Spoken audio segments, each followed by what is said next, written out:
রাজনৈতিক চর্চা এবং সাংগঠনিক দৃষ্টিভঙ্গি নিয়ে কমরেড মুজাফফর আহমদের জন্মদিনের পালন করি। এটা কোনো আনুষ্ঠানিকতা নয়। আজকের সময় যে চ্যালেঞ্জের আমরা মোকাবিলা করছি, আমাদের স্মরণ করতে হয় যে কিভাবে একেবারে ন্যাসেন্ট স্টেজে যখন কমিউনিস্ট পার্টি গড়ে উঠছে 20-এর দশকে, 30-এর দশকে, মুজাফফর আহমদ এবং তার সহযোগীরা তারা চেষ্টা করেছেন, অভিযান চালিয়েছেন, একেবারে প্রাক প্রস্তুতি পর্ব থেকে পার্টি গড়ে তোলা, রসদ জোগাড় করা, পার্টির মতবাদকে মানুষের কাছে নিয়ে যাওয়া, বিপ্লবী তত্ত্বকে আয়ত্ত করে খেটে খাওয়া মানুষ, মজুর, শ্রমিক, কৃষক, তাদের আন্দোলনকে বিকশিত করা, তার সঙ্গে আরো নানাবিধ কাজ। এই যে বই প্রকাশ করলাম, তাহলে পত্র পত্রিকা প্রকাশ, ছাপাখানা, পাবলিশিং হাউস, বুকশপ, এগুলো সহজ ছিল না। লেখা বাজেয়াপ্ত করছে, পত্রিকা বন্ধ করে দিচ্ছে, নিষিদ্ধ ঘোষণা করে দিচ্ছে, পার্টিকে নিষিদ্ধ করছে, বাজেয়াপ্ত করছে, আত্মগোপনে যেতে হচ্ছে। তার সঙ্গে দাঁড়িয়ে কালা কানুন, একটার পর একটা। কাকাবুর লেখা আছে সেই 1818 থেকে 3 নম্বর রেগুলেশনে ধরা হতো।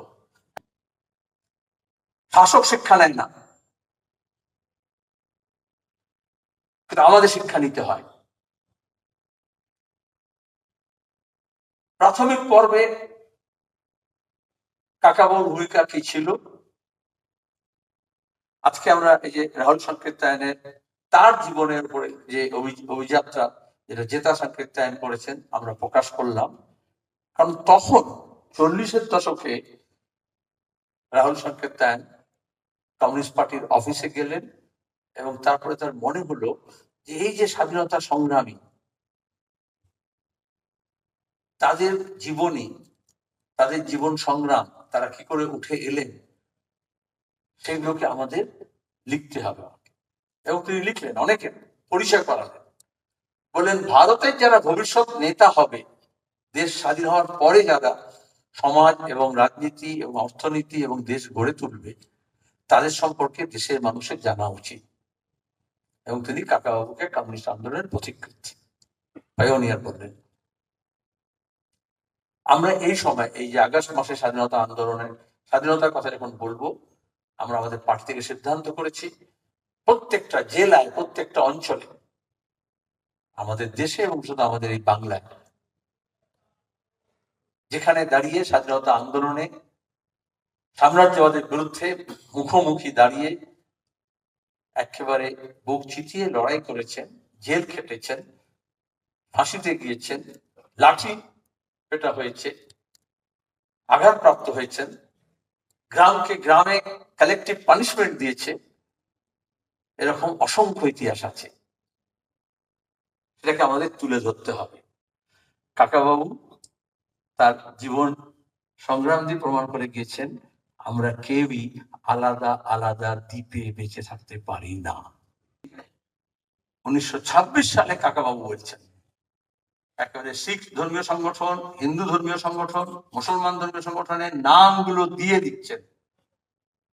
আসলে এরা তৈরি হয়েছে মানুষের ঐক্যকে ভাঙার জন্য।